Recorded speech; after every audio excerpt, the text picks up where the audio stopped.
السلام عليكم خوتي خواتاتي، كي دايرين؟ لاباس عليكم؟ كنتمنى تكونوا في احسن الاحوال. مرحبا بكم معايا اليوم في فيديو جديد. اليوم جيت نشارك معكم واحد الطاغط ديال التفاح كي كتجي بارده. وبالنسبه لهاد لاطاغط كتجي اقتصاديه وسهله بالزربه، يعني ماشي شي حاجه اللي دغيا كتوجد. عندنا انا في هاد غنحتاجو كاس ديال الزيت، النوع ديال الكيسان هادو، الكيسان الصغار ديال اتاي. هاد الكيسان هادو الصغيورين. المهم هنا عندنا كاس ديال الزيت، كاس ديال سنيده، عندنا 3 د البيضات، غنحتاج واحد ساشي ديال الفاني، وغنحتاجو واحد تفاحه كبيره اولا تفاحه ونص على حسب ما زاد. دابا انا درت تفاحه كبيره، نص تفاحه مكفانيش هاد الساعات، غنزيد غنقطعوهم هكا، نقيوها ونقطعوها هكا شرائح رقاق. وغنحتاجو هنا 2 كيسان ديال الطحين العبار بطبيعه الحال بنفس الكاس، 2 كيسان ديال الطحين. وغنحتاجو 3 د المعالق كبار ديال الخل، وغنحتاجو خماره وحده. فكنتمنى هاد لاطاغط تجربوها وتعجبكم. المهم انا غنشاركها معكم الطريقه ديال التحضير ديالها. وبالنسبه غنزيد الا كفى يعني الفيديو باش ما يجيش طويل بزاف، غنشارك معكم الطريقه ديالي في البقوله اللي هي الخبيزه، وواحد الروز، واحد الطريقه ديال الروز كيجي في لي صالاد كيجي زوين بزاف. المهم كنتمنى يعجبكم هادشي اللي غندير معكم، وما تنسونيش من التشجيعات ديالكم والتعاليق ديالكم زوينين. شكرا لكم بزاف، وهانتوما معايا. نبداو على بركه الله. بسم الله.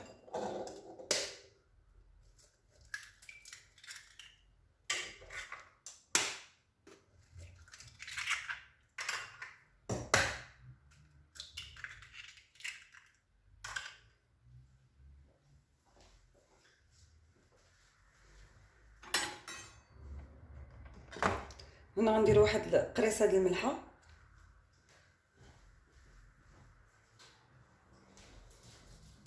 بطبيعه الحال غير تصحيح الذوق.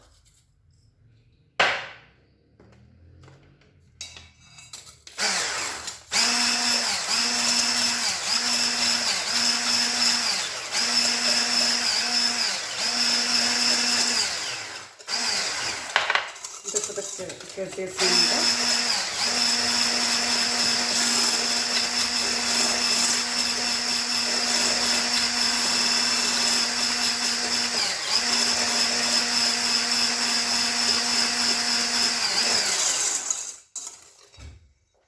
صافي. نضيفو كاس ديال الزيت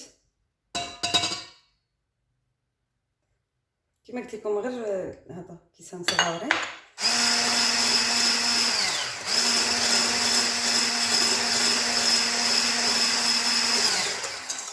فبالنسبه للفاني ما غنديرهاش هنايا، الفاني غنديرها من فوق التفاح فاش غادي نستفو.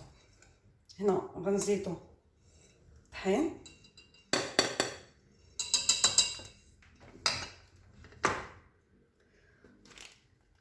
ونزيد ديك الباكيه ديال الخميره،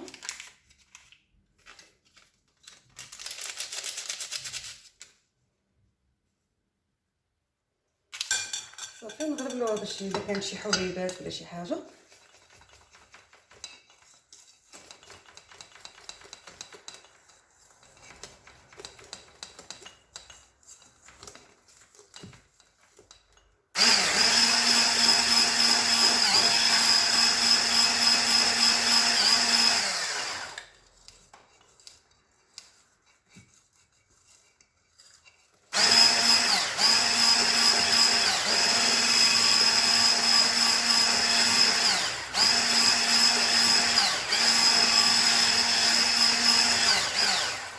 صافي نحركو داك الطحين حتى نتاكدوا بان راه واخا تجيكم ثقيله شي شويه ما تخافوش منها.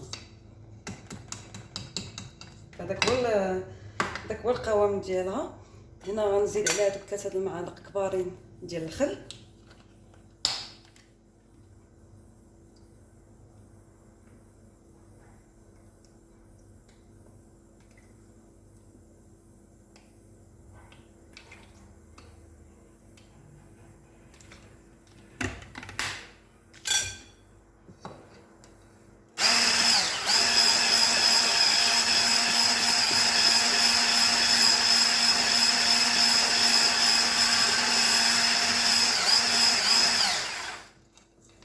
كيجي على هذا الشكل هذا.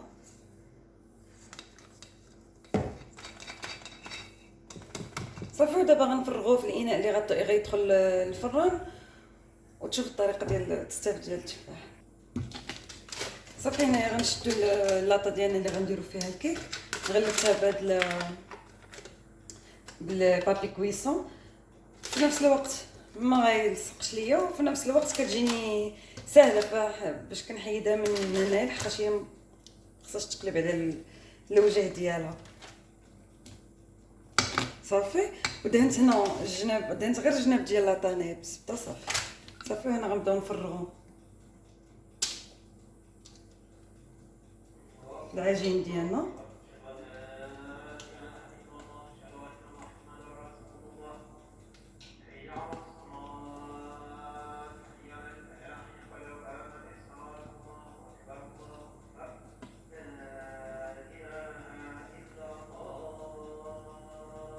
كما قلت لكم راه هو غيجيكم ثقيل على الكيك اللي مولفين كنصايبو دائما.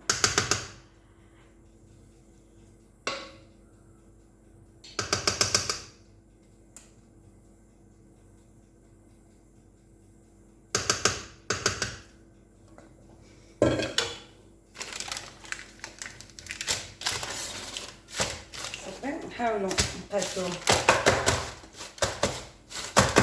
بهاد الطريقه. صافي هنا غنبداو نصفو في التفاح بشكل دائري.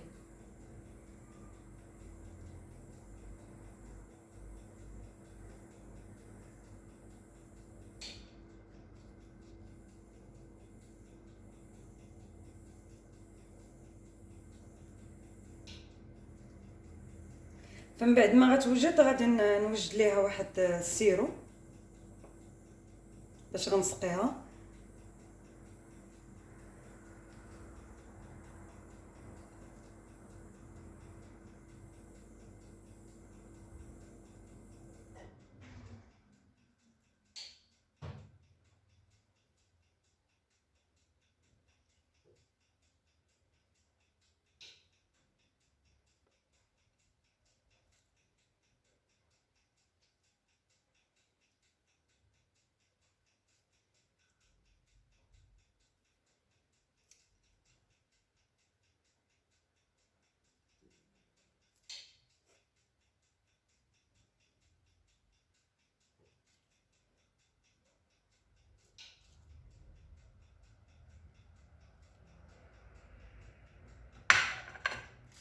صافي غنبقاو غاديين بنفس هاد الطريقه حتى نعمرها كامله.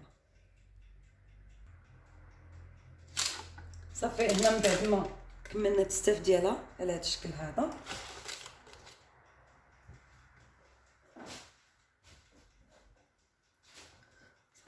هنايا غناخذ ديك الساشي ديال الفاني اللي كيكون ما غنستعملوش في الاول.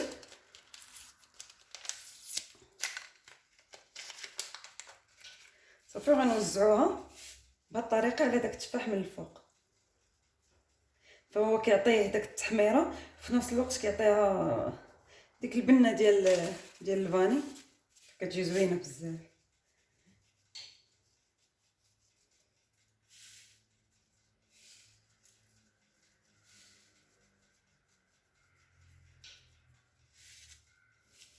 صافي نبقاو هكا حتى كنكملو الساشي اللي عندنا كامله.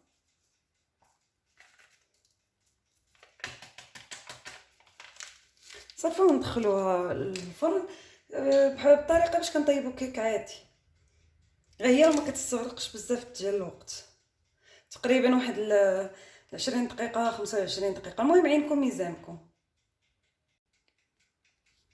كما قلت لكم هاهي كتجي هكا، انا درت عليها فوق منها داك الفاني. صافي هنايا غندخلوها للفران من بعد ما سخنا الفرن.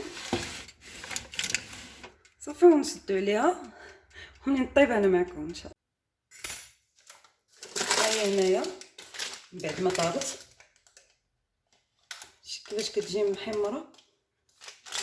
صافي هنا كنخليها تبرد صافي، وكندير لها بالفرشات بحال هكا، يعني كنتقلبها بحال هكا فين باش كنخوي السيرو كيدخل لها حتى لداخل.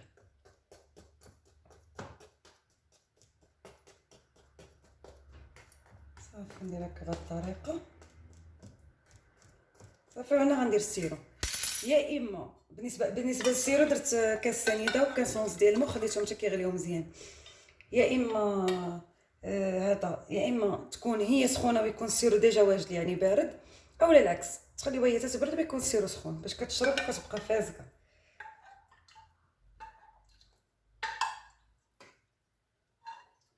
صافي نسقيها هكا مزيان، كنخوي عليها داك الماء كامل.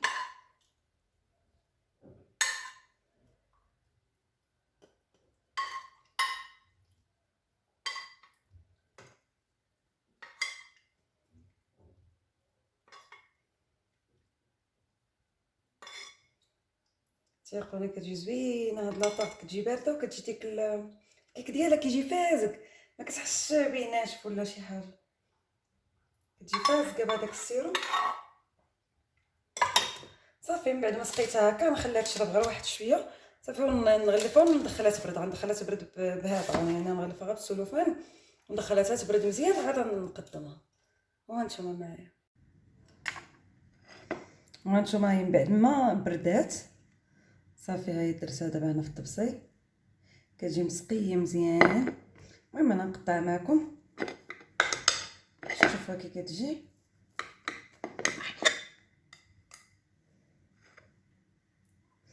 فعلى هذا الشكل هي راه خصها تجي نورمالمون كتجيني رق من هذه، غير هي ديك اللاطه اللي كنت كنديرها فيها من قبل كبر من هذا القطر اللي عندي انا دابا، داكشي علاش. هاي لاطاغ ديالنا وكتجي فازكه، كتجي رطبه وفازكه. كنتمنى تنال الاعجاب ديالكم وبصحه والراحه.